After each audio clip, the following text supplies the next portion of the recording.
والصلاة والسلام على سيدنا محمد وعلى آله وصحبه وسلم. رب اشرح لي صدري ويسر لي أمري واحلل عقدة من لساني يفقهوا قولي. يا رب بالمصطفى بلغ مقاصدنا واغفر لنا ما مضى يا واسع الكرم.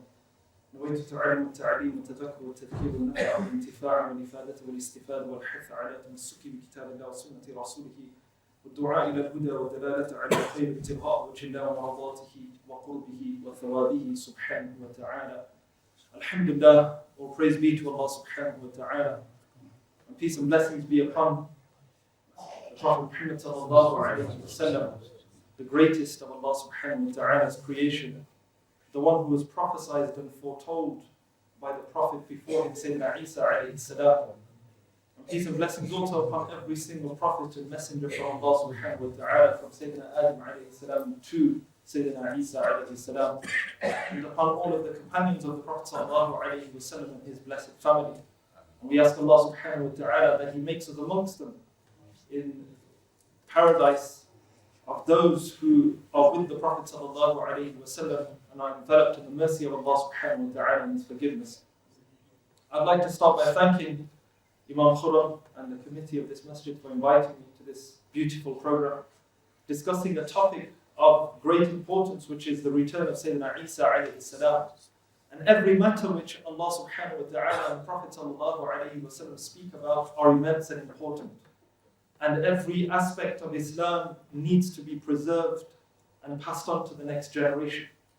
Because when we look at the previous generations, the Sahaba, sometimes they traveled months just to verify one hadith that they had heard. Not even to learn a new hadith that they didn't know, just to verify one that they had heard from somebody, from the Prophet sallallahu alaihi wasallam, and there was just another Sahabi left who had heard that same hadith, just to maintain it for the next generation, just to pass it on. Because every word of the Prophet sallallahu alaihi wasallam, every action, every command, every silence of his, every movement, every breath is priceless. It is full of wisdom. And it's worthy that a Muslim sacrifices his life to preserve it. Because that's what the previous generations did in order for Islam to reach us. That's how it survived. And so Islam does not survive by luxury and sitting back. It doesn't survive by people who claim to be merely Muslims but not take this religion seriously. And that's why, alhamdulillah, it pleases me that in a city like London, in a capital city, we have so many of the youth gathered in the masjid today. You know, mashallah, it's really pleasing. May Allah subhanahu wa ta'ala bless you, reward you, and keep you steadfast, and bring forth from you great blessings and great benefit to this ummah, ya Rabbal Alameen. Please cling on to this religion, and please continue to frequent these kinds of gatherings, because these are the things that keep us alive. This is what protects our iman. So moving on to the topic, Sayyidina ʿīsā alayhi salam is an extremely important prophet and a messenger of Allah subhanahu wa ta'ala. He is somebody who epitomizes and manifests spirituality in its greatest manifestation after the Prophet Muhammad sallallahu alayhi wa sallam. One of the qaidas that we take, one of the principles that we take, is that all of the prophets are great and they are preserved and protected from sin. But the Prophet Muhammad sallallahu alayhi wa sallam is the greatest of them all. As Imam al-Busiri mentions in his Burhaan, وَكُلُّهُ مِنْ رَسُولِ اللَّهِ مُلْتَمِسٌ غَرْفًا مِنَ الْبَحْرِ وَرَشْفًا مِنَ الدِّيَانِ. And every single one of them have taken from the Prophet sallallahu alayhi wa sallam. Some takes a sip and some takes a great handful from the Prophet sallallahu alayhi wa sallam. But what we understand and believe as Muslims is that nobody from amongst the Prophets has a quality except that the Prophet ﷺ has that quality in a greater degree. And that the Prophet ﷺ is not only generally greater than all of the Prophets, but he is specifically in every single quality greater than every other Prophet as well. Take an example, we're in the month of Rajab, the beauty of Sayyidina Yusuf alayhi salam. Everybody knows about when it comes to handsomeness, when it comes to beauty. Sayyidina Yusuf alayhi salam is known for his beauty. The Prophet sallallahu alayhi salam meets Sayyidina Yusuf alayhi salam on the Isra wal Mi'raj, which proves Hayatul Anbiya, that the Prophets are alive. They're prayed behind the Prophet sallallahu alayhi wa sallam. That the Prophet ﷺ, when he sees Sayyidina Yusuf alayhi salam, he says, Akhi Yusuf utiya shatr al-husn wa utitu al-husn kullu. So my brother Yusuf alayhi salam was given a portion of beauty. If you think Sayyidina Yusuf alayhi salam is handsome, that was just a portion. And the Prophet ﷺ says, I was given beauty in its entirety. And so we see in just this example that even in specific qualities, that the Prophet Muhammad ﷺ is greater than all of the other prophets. And in fact, Allah subhanahu wa ta'ala narrates to us the traditions of the other prophets so that we can understand something of the rank of the Prophet Muhammad ﷺ. So we know about Sayyidina Musa alayhi salam, we know about Sayyidina ʿīsā alayhi salam, Sayyidina Adam alayhi salam, Sayyidina Ibrahim alayhi salam, just to gain from that if this is Sayyidina Ibrahim alayhi salam, then imagine what Sayyidina Muhammad sallallahu alayhi wa sallam. If this is Sayyidina ʿīsā alayhi salam, imagine what Sayyidina Muhammad sallallahu alayhi wa sallam. Because we cannot fathom his true reality. So ultimately, even though we're talking about Sayyidina ʿīsā alayhi salam, our objective is to arrive at Sayyidina Muhammad sallallahu alayhi wa sallam. That's our objective. That's our goal. He is our salvation, and he is the ladder of ascension to Allah subhanahu wa ta'ala. So Sayyidina ʿīsā alayhi salam, as the Imam Sahib beautifully recited, and may Allah subhanahu wa ta'ala increases the beauty of his voice and increase us in the delight that we experience when listening to the Quran, and allow us to continue to attach to the Quran, especially with Ramadan coming up as well. They recited ayahs relating to Sayyidina ʿīsā alayhi salam. And so just to translate those ayahs, that Allah subhanahu wa ta'ala refers to those people that said that Sayyidina ʿīsā alayhi salam was killed. They killed Sayyidina ʿīsā alayhi salam.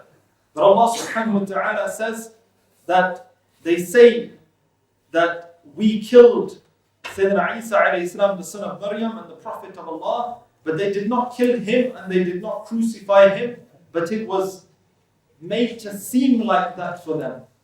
وَلَكِنْ شُبِّهَ لَهُمْ. And it says, وَإِنَّ الَّذِينَ اخْتَلَفُوا فِيهِ لَفِي شَكٍّ مِّنْهُ. And that those who have a difference of opinion on this are in great disturbance in their knowledge. They don't really know. They don't have yaqeen, they don't have certitude in this belief. They don't actually know what happened. And just to pick up on this point, and a prerequisite to this point, as Muslims, we respect every religion. And Allah subhanahu wa ta'ala tells us not to speak ill of other religions, because what it brings about is a reaction where they will speak ill about Islam. But what we can do is academic and factual comparisons, and we can highlight where we feel and we believe there are mistakes in certain beliefs. With respect, we give them the respect, and they have freedom of belief to believe what they wish.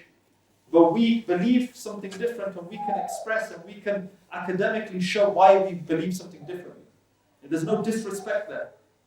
But when we look at the Bible, if you look at the Gospel according to Paul, or according to Matthew, or according to John, all of these different versions, what you find is that it's mentioned that when Sayyidina ʿīsā alayhi salam was, according to them, captured and taken to be crucified, all of the disciples left him. Very important point here. All of the disciples left him. In other words, there was nobody there to witness what happened. Now, the traditions and narrations of what happened to Sayyidina ʿīsā alayhi salam in the Christian version of the Bible were noted down some 60 or 70 years after the apparent death, according to the Christian tradition, of Sayyidina ʿīsā alayhi salam. Now, the Bible itself says none of those who wrote these narrations were actually there and witnessed what happened. They weren't actually there. So what we can understand there is that they must be basing it on a secondary source. They're not narrating now when they're writing the Injil and they're writing the narrations and the biography of Sayyidina ʿīsā alayhi salam. They are not narrating from direct experience. Now that already brings us to a problem. That there is a break in the chain of transmission. We don't know who that source is. And this is why we believe as Ahl Sunnah wal Jama'ah in the return of Sayyidina ʿīsā alayhi salam. Because the ahadith narrated by the Prophet ﷺ reached the degree of sahih, correct, authentic narrations And if you look at the science of hadith, and it's unique to Islam, no other religion has this, that the way that a hadith is narrated and classified as sahih is if there is a continuous chain of transmission all the way back to the Prophet ﷺ. Not just that in that chain there cannot be somebody who is known to be a sinner. He can't even commit a sin. We know the famous narration of Imam al-Bukhari, where he travels a great length and a great distance to take a hadith from a man. And when he gets to him, he sees him tricking animals. He has a bag, and in that he makes it sound, he has stones in there, he makes it sound as though there's food to trick the animals to come towards him. And once they come, he captures them and puts them into the pen. Imam al-Bukhari only sees this after months of travel, and he says, if this man can deceive animals, then he can deceive me. He turns back, doesn't take the hadith. This is how rigorous the process of authenticating a hadith is in the Islamic tradition.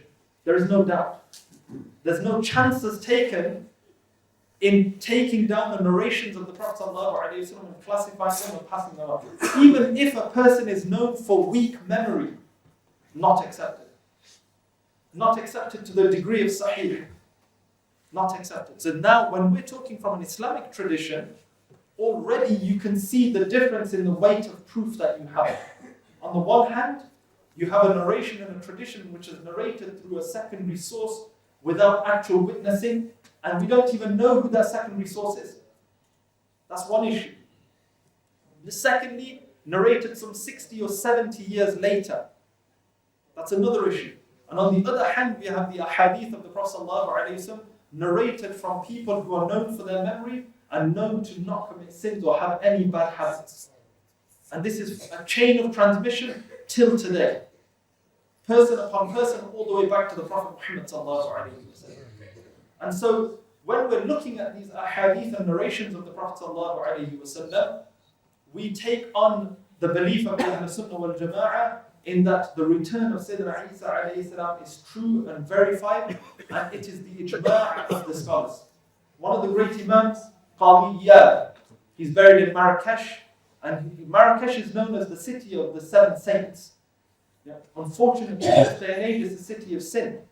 But its secret and its sir is that it has 7 of the awliya buried there.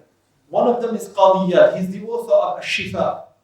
And he writes a commentary on the ahadith of the narrations of the return of Sayyidina Isa alayhi salam, and he says that it is verified and it is ijma' of the scholars of the Ahl Sunnah wal Jama'ah that Sayyidina Isa alayhi salam will return.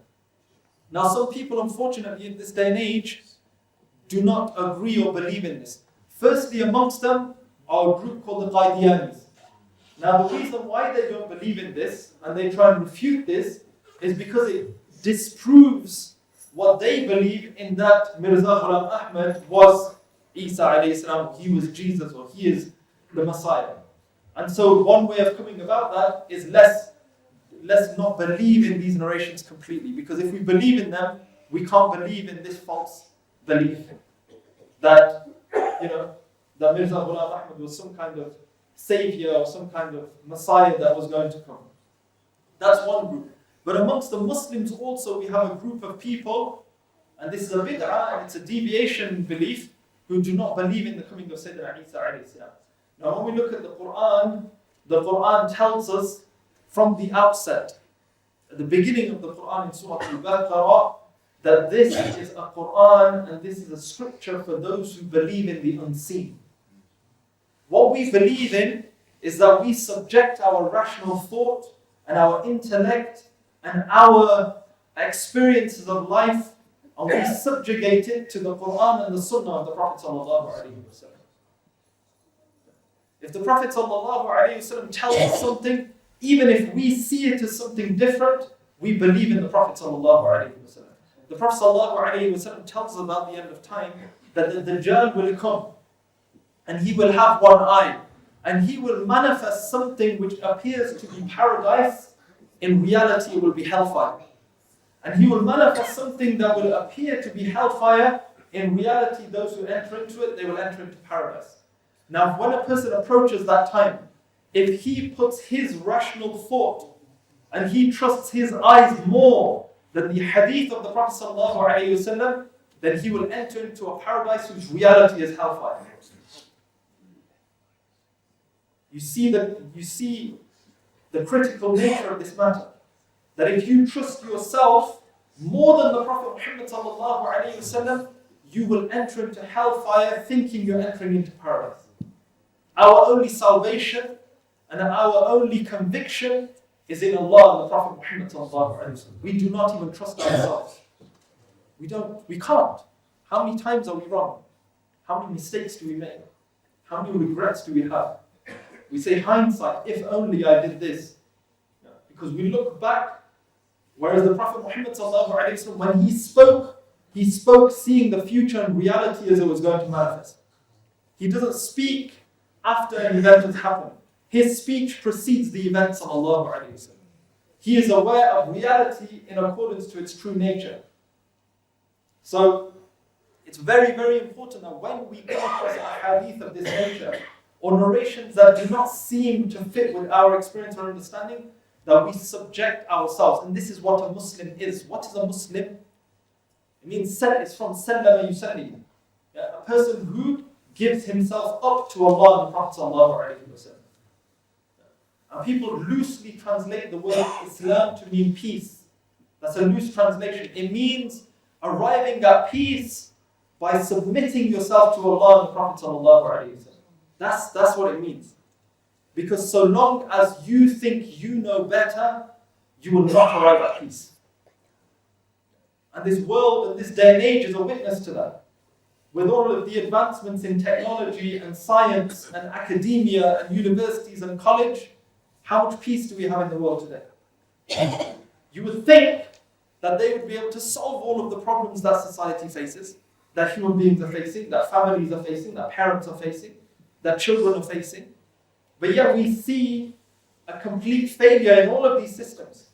Yet if you just take the educational system in this country, that a child goes in from the age of about 3, from nursery, comes out at the age of 16 or 18, and yet still this child comes out disrespectful, dishonest, committing crimes. That child has invested their most precious time in your institution and you produce nothing out of it. Whereas you look at the Prophet Muhammad sallallahu alaihi wasallam. People, some of them spent a moment in the life of the Prophet sallallahu alaihi wasallam, he transformed them. Changed them from sinners to shining lights and beacons of guidance. That's what you call a miracle. That's what you call a system of transformation. That's what you call peace. If you look at those who go into prisons in this country, most of them come out re-offend. Where is the benefit? Where is all this intellectual benefit? If human beings know better and they don't need God anymore, then they should be able to bring about a system greater than the system of Sayyidina Muhammad sallallahu alaihi wasallam. But they never have and they never will be able to do so. Because he followed Allah subhanahu wa ta'ala. So, it's very befitting that we're talking about this topic in the month of Rajab. Because this is the month of the Isra wal Mi'raj. And the greatest Sahabi was given the title of Siddiq because he believed in a narration which for others baffled their minds. What did he do? He believed it. When the Prophet ﷺ said that he went to Bayt al-Maqdis and he prayed salah with all of the prophets and he met Allah subhanahu wa ta'ala and he came back in one night and his bed was still warm, the tree was still waving, because it had been passed by the Prophet ﷺ. Water that the Prophet ﷺ had used was still trickling. People couldn't fathom it. And the disbelievers came to Sayyidina Abu Bakr as-Siddiq radiallahu anhu first knowing that he's the greatest Sahaba. Even the kuffar knew he is the greatest Sahabi. If we can switch him, if we can get him to leave the Prophet ﷺ, the rest will follow. So they go to him, what does he say? He says, I believe in that which is greater than what you claim about him. And if he said it, I believe it. That's it. So he was called Siddiq because he believed in the going and the coming back of the Prophet ﷺ. We can also take on a minor quality and we can follow the sunnah of Sayyidina Abu Bakr as-Siddiq radiallahu anhu, in that yes, it may be for some people that the return of Sayyidina ʿīsā alayhi salam may not make sense to them, but because he sallallahu alayhi wasallam said it, we believe it. That's the attitude that we have. The attitude of Sayyidina Abu Bakr as-Siddiq radiallahu anhu. That if he said it sallallahu alayhi wasallam, forget my internet. What do I know? He knows sallallahu alayhi wasallam. And if we look at the other signs of the end of time, the scholars agree that all of the minor signs have manifested. Look at all of them. The only ones now that are left to manifest are the major signs. And when the major signs manifest, the rest are like dominoes. They fall one by one in quick succession. The coming of the beast, Ya'juj and Ma'juj, the sun rising from the west, all of these kinds of signs that will come at the end of time, and from amongst the greatest of them is the coming of Sayyidina ʿīsā alayhi salam and Sayyidina Imam Mahdi alayhi salam. Just before we go into the coming or the return of Sayyidina ʿīsā alayhi salam, just one other quick point on this, that the importance of ijma', that when the scholars of Ahl Sunnah wal Jama'ah agree upon something, it is upon the awam to trust it and follow it. And this comes back to the issue of taqleed as well. That when we follow in fiqh the four imams, we follow the four imams, it does not mean that we follow them and we have left Allah and the Prophet sallallahu alaihi wasallam. It means we are following Allah and the Prophet sallallahu alaihi wasallam according to their teachings and their clarifications. They are our teachers. They are the ones who looked into the ahadith and the Quran, and they have extracted the rulings for us to be able to follow them. Now, if we were able to go directly to the Quran and the Sunnah, I guarantee you we would not be able to perform one act of worship before we even die. One act of worship. And you may ask, what do you mean? Let's take wudu for example. If it was upon us to go directly to the Quran and the Hadith and learn how to make wudu, then you have to learn Arabic first and foremost. You have to learn tafsir. You need to learn asbab al-nuzul. You need to learn nasikh and mansukh. Then you need to read the entire collection of ahadith which numbers the hundreds of thousands. Just the Musnad of Imam Ahmad ibn Hanbal, 100,000 hadith. It's this big in volumes. This big, that's one book. Imam Ahmad ibn Hanbal actually knew 1,000,000 hadith. That's no exaggeration. 1,000,000 he knew. That's just a summary. So you need to learn all of that before you can arrive and understand how to make wudu. How long is that going to take you? Just to give you an example, Imam Shafi'i rahmatullah alayhi studied the Arabic language for 25 years. That was then. That was then. When Arabic was at its peak. How many years is it going to take you just to learn Arabic to be able to access the Quran? And then we think that we can go directly to the Quran and the Sunnah and take them. So the ijma' of the scholars is extremely important, and we take it as a hujjah. We take it as a proof. Now when we're looking at the return of Sayyidina ʿīsā alayhi salam, it's extremely important that we understand the life of the great Prophet Sayyidina ʿīsā alayhi salam. And Sayyidina ʿīsā alayhi salam comes about as a dua of his grandmother. His grandmother, the wife of Sayyidina Imran alayhi salam, she makes a dua, and she doesn't have a child, and she makes a dua that, oh Allah, bless me with a child. And her intention, and Imam Khurram, hafidhahullah, he ordered me that, when you're talking through your talk, can you please highlight points of practicality that we can follow as well. So inshallah, that's what my aim is. That look at the impact of niyyah, of intention. What was her intention? What intentions do we have when we have children? It's very important because it will have an impact on who your children will become. إِنَّمَا الْأَعْمَالُ بِالنِّيَّاتِ وَإِنَّمَا لِكُلِّ امْرِئٍ مَا نَوَى. If you want your son to be born or a daughter to be born so that they can be an actor or they can be a footballer or they can be those things, you're wasting your intention. They can be greater than that. We want them to be first and foremost pious individuals, connected to Allah and the Prophet sallallahu alaihi wasallam. It was one of the miracles of the Prophet sallallahu alaihi wasallam. Never was there a moment except that he connected it to Allah subhanahu wa ta'ala. Even when he was with his blessed wives, the mother of the believers, the Prophet ﷺ used to recite a dua at the time of conception. Even in those times, the Prophet ﷺ was never disconnected from Allah subhanahu wa ta'ala. Never is there a moment. You look at the Kitab al-Adhkar of Imam al-Nawawi. Imam al-Nawawi, in a volume this big in Arabic, he collects all of the du'as that the Prophet ﷺ used to make at different times. Yeah. And this is something that we need to attach to. Yeah. Even our wudu, if you look at the Bidayat al-Hidayah of Imam al-Ghazali, he gives you du'as to recite for every step in wudu. And if you do that, it transforms your wudu. I guarantee you, just try and read those du'as. It will transform your wudu. Your wudu will be completely different. It will be a spiritual preparation in order to go in the presence of Allah subhanahu wa ta'ala. So the impact of niyyah is immense within this religion. She makes the intention that I want a child that will serve in your house, Bayt al-Maqdis in Jerusalem. And she gives birth to Sayyidatuna Maryam alayhi salam. Now when that happens, she laments. She says that my oath and my intention is unfulfilled. Allah didn't accept it. Because in those days, only the people that could serve in the houses of worship of Allah subhanahu wa ta'ala were the males. Females couldn't enter to serve and clean or offer any kind of service to the masjid. We know that's not the case in Islam. We know, for example, in the hadith of the Prophet ﷺ, there used to be an old woman who used to clean the masjid. She used to clean the masjid. One day she passes away and the Sahaba buried her without informing the Prophet ﷺ.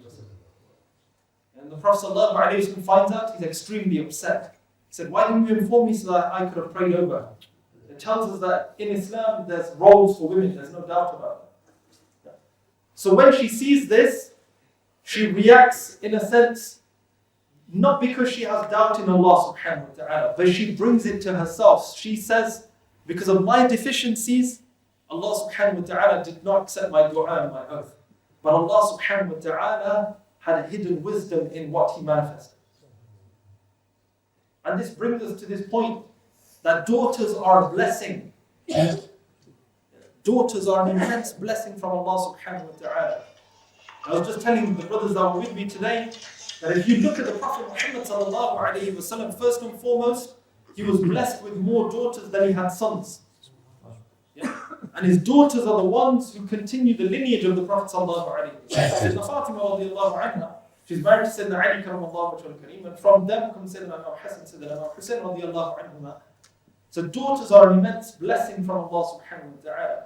When you look at the Prophet Muhammad sallallahu alayhi wa sallam, when Sayyidina Fatima radiallahu anha used to enter into his presence. Now I want all of those fathers of daughters to think about how you treat them.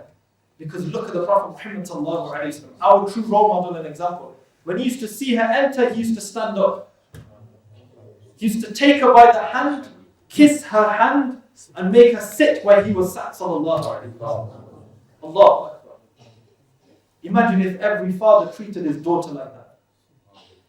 We would not have problems with our daughters. We would not have our daughters later on feeling disconnected from their parents. Your daughters should find you as their best friend. They should be able to turn to you and confide in you. They should see you as their protector. They should see you as the one that they can turn to in every time of difficulty. Because if they don't, in this day and age, you may lose them. Because there are plenty of predators, plenty of vultures, plenty of enemies that are willing to pounce on them and take advantage of them. Especially our sisters. They're more of a target than anybody else. So please, as a note from this, look, Sayyidina Maryam alayhi salam. Can anybody claim that they're greater than her? The Prophet sallallahu alayhi wa sallam says the greatest women of Jannah, Sayyidatuna Maryam, the mother of Sayyidina ʿīsā alayhi salam, Sayyidatuna Asya, the wife of Fir'aun, who was patient. Sayyidina Khadija radiallahu anha, the first wife of the Prophet sallallahu alayhi wa sallam. And Sayyidatuna Fatima radiallahu anha, the daughter of the Prophet sallallahu alayhi wa sallam. These are the greatest women. And just on this point as well, I will ask you, how many of us have given our daughters these righteous examples as gifts? How many times have you sat down and read the biographies of these women and spoken about these women to your wives, or to your mothers, or to your daughters, or to your nieces? How many of them know about them? And if they don't know about them, how can we expect them to follow in their footsteps? You can only follow in the footsteps of the one that you can see. Otherwise, if you're blind, how can you follow them?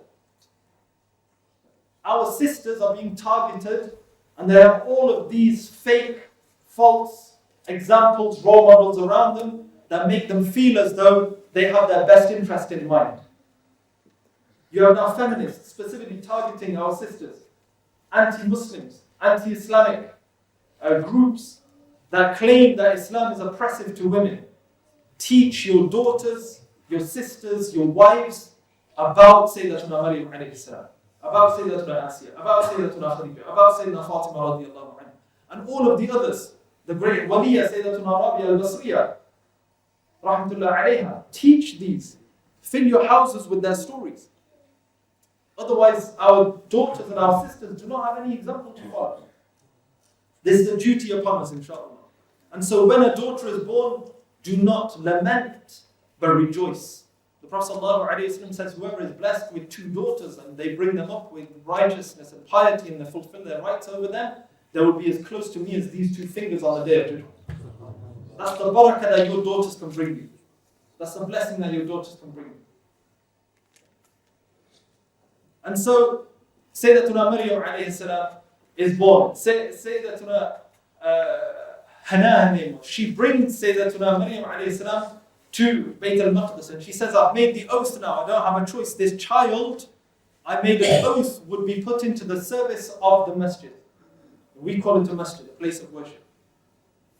So, Sayyidina Zakaria alayhi salam was there. Yeah, the great messenger, the great prophet, the father of Sayyidina Yahya alayhi salam. He is there, he takes responsibility for bringing up Sayyidatuna Maryam alayhi salam. One of the things, very quickly because time is passing us, one of the signs of the end of time, is that Sayyidatuna Maryam alayhi salam, whenever Sayyidina Zakaria alayhi salam goes to her, he finds that she has food there present. And nobody's brought it to her. And he asks her, where does this come from? And she says, this is from Allah subhanahu wa ta'ala. And she is residing in the mihrab of the masjid. The main place of worship. And later on, what happens in the story, it's narrated in the Quran, that the Quran has this narration in two different places specifically. Surah Al-Imran, which is about the family of Sayyidina Imran alayhi salam, because it's a blessed family, it's the family of Sayyidina Maryam, Sayyidina ʿīsā alayhi salam, and in Surah Maryam itself. You know, many Christians, if you have Christian friends, let them know that we believe in Mary, Sayyidatuna Maryam alayhi salam. Let them know that in our holy book, in the Quran, there's a whole chapter named after her. They'll be shocked, they'll be surprised. Those that don't know are people like, really? I didn't know that. Some of them don't even know that we believe and respect and esteem Sayyidina ʿīsā alayhi salam. They don't even know that. Let them know that. So, and one of the times when Sayyidina Zakaria alayhi salam goes there and he sees Sayyidatuna Maryam alayhi salam in worship and he sees the miracle of the food there, Sayyidina Zakaria alayhi salam puts his hand up and he makes dua to Allah subhanahu wa ta'ala. It says, هناك دعا زكريا ربه. That at this place, Sayyidina Zakaria alayhi salam, note he is a prophet. And at the maqam of Sayyidatuna Maryam alayhi salam, he makes dua to Allah subhanahu wa ta'ala. Sayyidatuna Maryam alayhi salam is a waliya. She's a friend of Allah subhanahu wa ta'ala. Imagine a prophet making dua at a blessed place. We believe as Muslims, especially from the Ahl Sunnah wal Jama'ah, in the blessing of places and time. Going back to the Isra wal Mi'raj, the Prophet sallallahu alayhi wa sallam on his journey, he stops at the birthplace of Sayyidina ʿīsā alayhi salam. He stops at the grave of Sayyidina Musa alayhi salam. Did you know that? Why? If these places were not blessed, if these places were not special, if these places were insignificant, why did the Prophet ﷺ on his Isra wal Mi'raj stop at those places? We understand and we know that these places are places of barakah, places of blessing, places where du'as are accepted. The maqams and the stations of the awliya are doors of acceptance for the du'as to Allah subhanahu wa ta'ala. So Sayyidina Zakaria alayhi salam makes dua at the maqam of Sayyidatuna Maryam alayhi salam, instant response. فَاسْتَجَابَ لَهُ رَبُّهُ. Allah subhanahu wa ta'ala responds immediately and accepts his dua. This is the barakah of the maqam of a wali, which manifests at the dua of a prophet there. If it's sunnah of a prophet, then it cannot be bid'ah for one who follows the prophet. It's the sunnah of the prophet. And so, when Sayyidatuna Maryam alayhi salam, she leaves and she goes into seclusion. And when she goes into seclusion, Sayyidina Jibreel alayhi salam visits her. And she was unmarried. And she was untouched by any man. And he brings news to her that Allah subhanahu wa ta'ala will bless her with a child. This is the manifestation of the dua of the grandmother of Sayyidina ʿīsā alayhi salam, the mother of Sayyidina Maryam alayhi salam, that you bring forth a child that will serve you. And so she says, how can this be? No man has touched me. I'm unmarried. And so Sayyidina Jibreel alayhi salam said, when Allah decrees for a matter to be, He decrees it and it is. And so Sayyidatuna Maryam alayhi salam now gives birth. Now when she gives birth, you can understand what the community respond with. And this is another point of reflection. That we do not put slander upon people. If people, even if we perceive in Islam, if you accuse somebody of a sin without knowing, you are punished in court. You are punished because you put an allegation against somebody without actual proof. And so we're very careful with our tongues. Do not carry news. You may hear the news, most of it you don't even know if it's true or not. Don't go and pass it on and say, oh, guess what, did you hear so-and-so did this, and guess what, so-and-so did that. Keep your tongue silent. Our job is to conceal our fellow brothers and sisters. If you want to do anything, go to them and advise them and support them. Don't make them feel as though they are hopeless and the whole community is against them and they've committed a sin and that's it now, they have to go. Because there's other agencies that will pick them up and will look after them, and because of their assistance of them, some of them are even leaving the religion. We should be there. If they commit a sin, even if it is a sin, we should be there to support them and help them back out. We don't want them to go to hellfire. We don't want them to fall into despair because of a sin that they have committed. But Sayyidatuna Maryam alayhi salam comes and Allah subhanahu wa ta'ala has commanded her not to speak.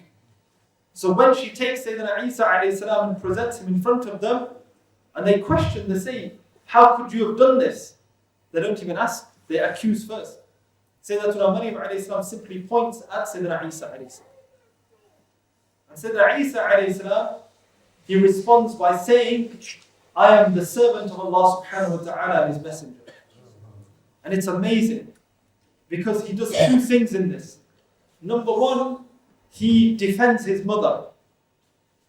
And number two, he refutes those who say that Sayyidina ʿīsā alayhi salam is the son of God.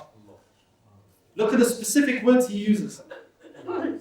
That I am the servant or the slave of Allah subhanahu wa ta'ala and I am his messenger. It's amazing, those words specifically. Why? Because he's refuting from the outset that I am not the son of God. But I am the servant and the messenger of Allah subhanahu wa ta'ala. On this point, we take the note that if Sayyidina ʿīsā alayhi salam declares that he is a prophet from birth, then remember that principle I mentioned at the beginning. That the Prophet sallallahu alayhi wasallam in every quality is greater than all of the other prophets. We believe the Prophet Muhammad sallallahu alayhi wasallam was a prophet before the time of Sayyidina ʿīsā alayhi salam. He wasn't a prophet of 40. In the hadith of the Prophet sallallahu alayhi wasallam, he says, كُنْتُ نَبِيًّا وَالْآدَمُ مَا بَيْنَ الْمَاءِ وَالطِّينِ. I was a prophet. He didn't say I was created even. I was a prophet. And Sayyidina Adam alayhi salam was between water and clay. In other words, he wasn't even created yet. So very quickly, inshallah, 7 minutes. And the other point, from this, is that we take from the defense of Sayyidina ʿīsā alayhi salam, the scholars extrapolate from this the rank of Sayyidatuna Aisha radiyallahu anha. The scholars say that when Sayyidatuna Maryam alayhi salam was accused of sin, Sayyidina ʿīsā alayhi salam defended her. When Sayyidina Aisha radiallahu anha was accused of sin, Allah Himself defended her. This is why anybody who said anything against Sayyidina Aisha radiallahu anha, a'udhu billah, about her committing a sin, goes into kufr because they're denying the Quran itself. They are putting themselves up against Allah subhanahu wa ta'ala Himself. The rank of Sayyidina Aisha radiallahu anha. On the one hand, Sayyidatuna Maryam alayhi salam defended by a slave of Allah. On the other, Sayyidatuna Aisha, the blessed wife of the Prophet sallallahu alayhi wasallam, defended by Allah Himself. What a great rank and esteem she must have. So very quickly coming to Sayyidina ʿīsā alayhi salam and his return. There are many ahadith. And there are ahadith in all of the collections that refer to the returning of Sayyidina ʿīsā alayhi salam and his description. From amongst one of the signs and proofs of his return is that there is a space saved for him next to the Prophet sallallahu alayhi wasallam in Madinatul Munawwarah. There's a space still left. There's one friend remaining. Two friends are with the Prophet sallallahu alayhi wasallam. Sayyidina Abu Bakr and Siddiq, Sayyidina Umar radiyallahu anhu. You haven't got a choice. When you go to the Prophet sallallahu alayhi wasallam, the Prophet sallallahu alayhi wasallam says, if you're going to stand in front of me, you're going to have to stand in front of Sayyidina Abu Bakr and Sayyidina Umar radiyallahu anhu. You can't stand in front of me without standing before them. You can't respect me without respecting them. And the fourth space that is still remaining is for who? For Sayyidina ʿīsā alayhi salam. That great prophet, that great imam. So when he returns, and this is a hadith of Abu Dawud Sharif, that it's mentioned that he has fair complexion with a rudiness to his skin. His complexion is pure and radiant, and it is as if glowing with beads of water. It says Sayyidina ʿīsā alayhi salam was neither tall nor short, middle way. Very similar in certain respects to the Prophet Muhammad sallallahu alayhi wasallam. His hair was described as neither curly nor straight with a soft texture. It was long and reached halfway down his back, glistening as if it was wet or oil. His physical frame was well built and broad chest and shoulders. Though he was full-figured, he was neither fat nor thin. So this is the description of Sayyidina ʿīsā alayhi salam. When Sayyidina ʿīsā alayhi salam returns, he descends on a minaret in Sham. And now this minaret, if you look at this masjid is right next to a church. And this is one of the signs which all three of the major religions believe in. Yeah. That all of the three major religions, Judaism, Christianity and Islam, believe in the return of Sayyidina ʿīsā alayhi salam. Now Judaism, they don't believe in his return because they didn't believe in him in the first place. But what they believe is that the Messiah will come at the end of time. There will be somebody who comes. So they are expecting him to come. They think he will be the Messiah and he will be on the side of the Jews. The Christians believe Sayyidina ʿīsā alayhi salam will return and that he will be on their side. And the Muslims believe that Sayyidina ʿīsā alayhi salam will return and he will teach and he will follow the Sharia of Sayyidina Muhammad sallallahu alayhi wa sallam. And that's what makes most sense. Because if you look at the way of Sayyidina ʿīsā alayhi salam, when he comes, that he will abolish the jizya, that he will break the cross. And then later on, Sayyidina ʿīsā alayhi salam, he will get married and finally he's going to be buried in Madinatul Munawwarah. So we know from the narrations of the Prophet sallallahu alayhi wasallam that this anticipation. Now what happens is when Sayyidina ʿīsā alayhi salam comes, it will also be the time of the Dajjal. Now the other beliefs and the other people will think that the one they were awaiting is the Dajjal himself. Why? Because he will manifest miracles. And whoever goes on his side apparently will receive initial victory. They will have food, they will have water, the rest of the people will be suffering. They say the food of the army of the Mahdi will be the dhikr of Allah subhanahu wa ta'ala. They say walls will crumble. The Prophet ﷺ tells us, what are their weapons? Their walls will crumble before them by the takbir of Allah subhanahu wa ta'ala. That's how they crumble. That's their weapon. So this is going to be a very spiritual dimension, a very spiritual battle. It will not be based on numbers or ammunition or weapons or superiority in armies or those kinds of things. No, it will be won by our connection to Allah and the Prophet sallallahu alaihi wasallam. That's how it will be won. And now many people like to talk about the signs of the end of time. It fascinates them about the Dajjal, about the Mahdi, about Sayyidina ʿīsā alayhi salam, and that's good, we need to maintain that. But we need to bring our states in a state of readiness for that coming. Because the scholars believe the time is very close. Like we mentioned, all of the minor signs have taken place. One of the signs, as mentioned by the Prophet ﷺ, is that you will see barefooted shepherds competing with one another in building tall buildings. Now when the Sahaba heard this, they were baffled. How could this be? First of all, barefooted shepherds, what do they want with big buildings? They're Bedouins. They just walk in the deserts with their tents and their camels. What are they going to be building for? And yet they're competing right now the tallest buildings in the Arab world, coming out of the deserts of the Arabia. And who are these people? These were people who were shepherds just a few years ago, less than 100, 200 years ago. They were shepherds. They didn't have anything. They discovered liquid gold, oil, and now literally, there's not one building that is completed and built, and yet they commission an architect to design one that will outstrip it and build one even taller.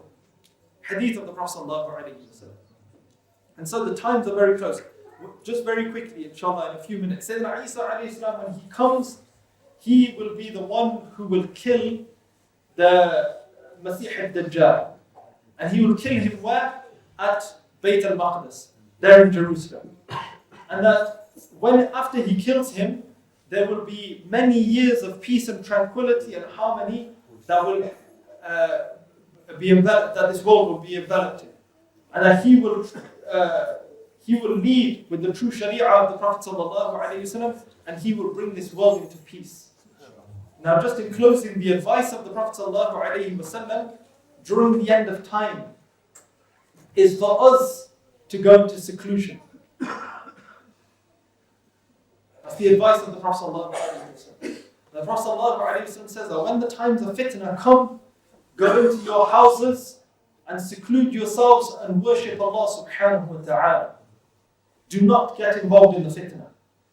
That's the advice of the Prophet ﷺ, because it's a kind of fitna that requires divine intervention. When things get to a certain level, they get so bad, only Allah can deal with them and take care of them. It's not up to us to take care of. So the advice of the Prophet ﷺ in this day and age and this time is that we make our houses our castles and fortresses. Our houses need to be filled with the dhikr of Allah subhanahu wa ta'ala, with the salawat of the Prophet sallallahu alayhi wa sallam. Our houses need to be filled with the narrations and the stories of the Prophet sallallahu alayhi wa sallam. Especially the scholars advise that read to your children stories of the miracles of the Prophets. Because if they hear about them when they're young, they will believe in them when they're adults and older as well. Because it's embedded within their belief system as children. That miracles are true. That these things take place. Allah subhanahu wa ta'ala allows miracles to manifest. They manifest till today. The miracles haven't stopped that manifest in this world. And so we need to make our houses fortresses in which our women pray salah, in which our men go to the masjid and frequent gatherings of dhikr and tilawah of the Quran or lessons. If you hear of durus taking place in any of the masajid of the Ahl Sunnah wal Jama'ah, make an effort to go there and learn. Make an effort to go and sit there. Because these are the things that will allow us to survive at the end of time. It will not be by going to the gym. It will not be by taking supplements or building up your muscles. That's not how you're going to be defended against the Dajjal. It requires spiritual strength. And spiritual strength is gathered and mustered by the dhikr of Allah subhanahu wa ta'ala and praise of the Prophet Muhammad sallallahu alayhi wa sallam. Inshallah, we ask Allah subhanahu wa ta'ala to fill our hearts with His love and the love of the Prophet sallallahu alayhi wa sallam, and allow us to follow the true teachings of the Quran and the Sunnah of the Prophet sallallahu alayhi wa sallam. We ask Allah subhanahu wa ta'ala that He forgives us for our flaws and our deficiencies, and especially my deficiency in delivering this talk. I don't think I did justice to the topic because my lacking of knowledge in the short time as well. But inshallah, we ask Allah subhanahu wa ta'ala that some points are taken and that we can make some practical changes in our life that are appropriate to the day and age that we live in.